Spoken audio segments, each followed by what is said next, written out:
You know, it's really hard to imagine a world where the M1 Garand is not seen as one of the most, if not the most important rifle ever made in history. But there are a couple of different reasons, and one very interesting reason why this rifle basically went from just another failed prototype to one where over 4 million were made during World War II, and given the name, the greatest battle implement of all time. Today I'm going to tell you what those reasons are and look at the history and the uphill battle that not only the rifle had, but its creator had as well. Now, of course, I want to hear your opinion about the M1. What gun, if any, do you see is maybe more important than the M1? Let me know your thoughts down below. Let's go ahead and jump right in. So this rifle is very special.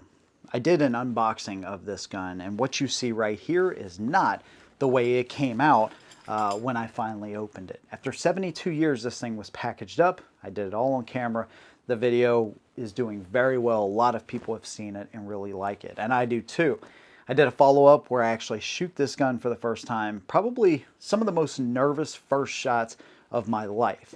I went with specialized M1 Garand ammo, make sure it's within the spec, you know, not modern spec, but M1 Garand spec to make sure nothing went wrong. And the gun did absolutely fantastic. Those videos are right here on the channel. And when you look at these guns now, I mean, they're just getting more and more expensive, and they're honestly seen as one of the greatest rifles of all time. The world kind of owes not only the rifle, but the men behind them a huge debt of gratitude, but this thing almost never came to be. So we start back in World War I, and this is kind of where the mindset of having a semi-automatic gun, especially in 30-06, just seemed ridiculous. So the M1903, right? Bolt action rifle, very standard at the time, seen as the most reliable gun that you can have. Now, of course, SMGs were coming around in World War I. They were a huge part of like trench warfare, but nobody really seen like the whole urban and mechanized warfare that would come just 20 years later. So General Douglas MacArthur actually had a friend, John Peterson. John Peterson was well connected in the military. And it was him that actually provided the most amount of competition to the M1. He created a pretty crazy device for the 1903, which I only found out doing research for this video. But it was essentially a device that you could install on a 1903 in under 15 seconds. It would convert the gun to 30-18, which is basically a long 32 ACP. And you went from firing 10, 20 rounds per minute to 40 to 50 rounds per minute. Of course, it was designed for trench warfare. So Peterson was known to have a knack for this thing. So General Douglas MacArthur was like, okay, 30-06 is ridiculous to have in a semi-auto. It's going to be too hard to control, and guys are just going to be wasting too many rounds. But I do agree, or he did agree, hey, maybe we do need a semi-auto.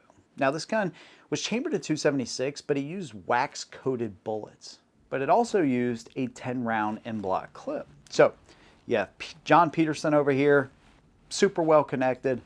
General MacArthur is good friends with him. He believes in him. Then you have this other guy, John Garand. He's a Canadian, and he's not plugged in at all. He's simply an engineer. He comes up with his rifle. Now, his rifle was different. Up until basically 1940, he actually used a gas trap system up here.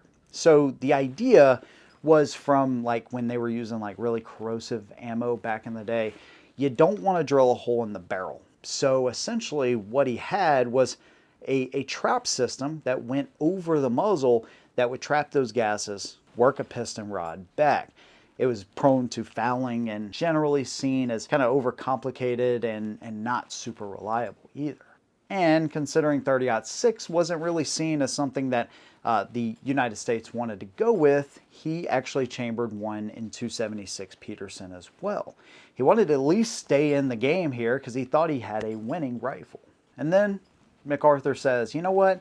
I think this was 1932 roughly. We have millions of rounds of 30-06. What's going to happen to them if we switch? Plus, the Peterson rifle with that wax coating on the bullets, It didn't do well in sandy environments. It would cause jams. It had a toggle lock system like a Luger, and it wasn't very reliable. And plus, it couldn't be converted to 30-06 either. It just couldn't handle that. So John Garand actually wins that contract. In 1936, he starts producing the rifle. Now, in 1940, that's when they realize, hey, let's drill a hole in the barrel. It's going to simplify production, long stroke, gas system, and of course we know that this is like super reliable. 8-round in-block clip was used. And the thing with John Garand is, like, he was known for being modest and a hard worker, but also he never patented this gun for profitability for himself. He's seen it as a duty to the United States. And with all the bureaucracy and the Ordnance Department and everything, I've talked about some of these issues in the past, how the M16 almost never came to be because of the Ordnance Department, how the story with the FOW, and how America basically forced the rest of the world after, well, this was like in the 50s, to adopt 308. But they're also very old school in their thinking, right? You can't drill a hole in the barrel. Semi-autos are only for SMGs. Hell, they even thought that the 1903 Peterson device for those guns pretty much solved the whole SMG issue. I think there's about 60,000 of those things made. Most of them were scrapped eventually, and of course SMGs gained popularity, but still it was seen as like having too much ammo. Imagine that, where 8 rounds is seen as too much ammo. But fortunately, innovation prevailed. MacArthur scrapped the whole 276 idea.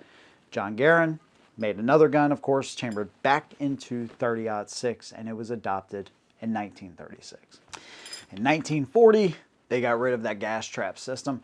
Those guns are super rare and super expensive, by the way, and they went to drilling a hole into the barrel, and we have the gun that we have now. Over 4 million were made roughly during World War II, most of which by Springfield Armory. But I believe if it wasn't for those wax-coated bullets and the fact that we had just a huge stockpile of 30-06 and probably the determination of John Garand himself, this rifle would have never came to be what it is today. Love to hear your opinion, man. Do you think this is the greatest rifle of all time? In significance, right? Obviously modern guns, and when the M16 came out, that was a huge rifle for the entire world. The AK is another one. This one, though, to me, when it comes to significance and its impact on the entire world, the guys behind it, the rifle, pretty much saved it. To me, I feel like it is, if not the most, one of the most, for sure, top 3 most innovative and important rifles in history. There you go. There's my opinion. I'd love to hear yours. Let me know what you think down below. If you like what I do, consider subscribing. See you in the next one. And as always, hold them down.